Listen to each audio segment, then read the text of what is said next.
অনেক দিন হয়েছে আটা আনছি, কিন্তু এখনো ঢালা হয়নি। আসলে সময় পাইতেছি না, এগুলো করবো যে।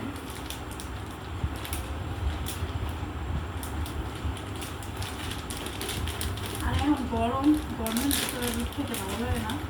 2-3 দিন যাবত অনেক গরম পড়ছে।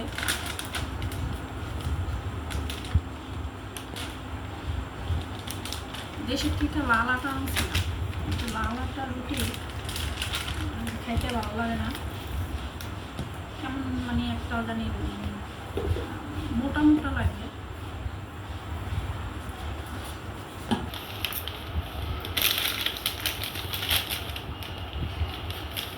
আর পাস্তা মেয়ে টিফিনে দিতে লাগে, টিফিনে নেয়। আর গরমের দিন মানে রুটি দেয়, রুটি দিলে গরম লাগে বেশি খাইলে। আর এটা ডিব্বা করে রাখতে হয় কি রান্না করার সময় সুবিধা হয়। বাইরে থাকলে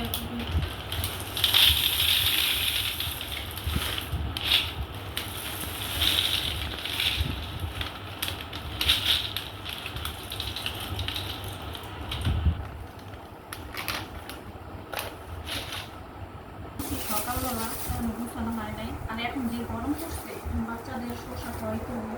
ভেন্ডি ভেন্ডি আনছি বাজার থেকে, ভেন্ডিগুলো এত সুন্দর। আর এখন এই সিজনে মানে একটু সুন্দরের ভিতরে যে সবজিটা হয় সেটা হচ্ছে ভেন্ডি আর দুন্দু আর ঝিঙ্গা, 3টা সবজি আছে, এটা আর কি একটু এখন ভালো পাওয়া যায়।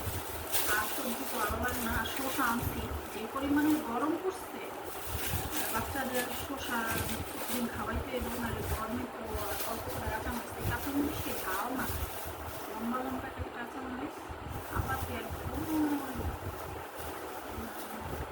12টা।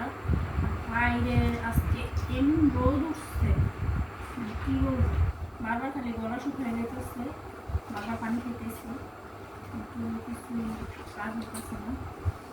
আর ঘরে আম ছিল, ওই জন্য আম কাটটা আমি কাটি নেই, আমার মেয়ে কাটছে।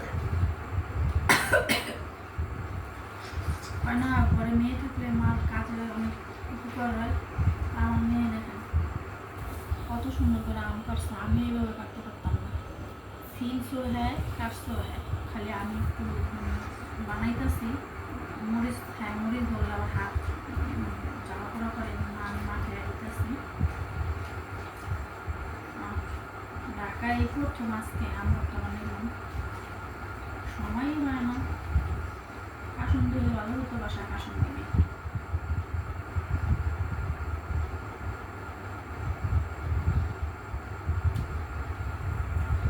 একে খাইবেন, চলে আসেন, বানানো হয়।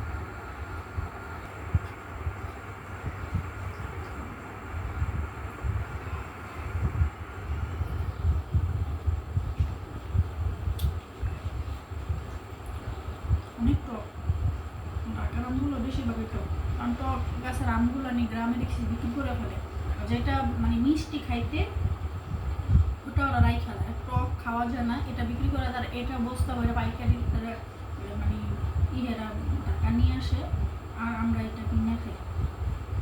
এত টক আম ভর্তা বানালে ভালো লাগে খেতে, অতিরিক্ত টক। আমার মেয়ে খায় চিনি দিয়ে খায়, কখনো মরিচ দিয়ে আমার খাওয়া খায় না, চিনি দিয়ে পেটের ভিতরে দেখা যাচ্ছে চিনি নিব একদম মিষ্টি করে, পরে ইয়ে করে খায়। যেরকম সে চা খায় একদম ঠান্ডা করে মিষ্টি করে, মানে শরবতের মতো করে চা খাওয়া আর শরবত খাওয়া সমান। পিছনে ক্যামেরার পিছনে আছে, ক্যামেরাটা বন্ধ হইলে পরে ধরে না, আমার ধরবো, ওই যে শিয়াল আছে না, শিয়ালের মতো করে চাইতে যায়, আমার গোপন কথা কেন বলে দিলাম তোমার মাঝে, মাঝে মাঝে বলতে হয়। সেও তো মানে ক্যামেরার পিছনে আছে, তার একটু অংশগ্রহণ করতে হয়, ঠিক না?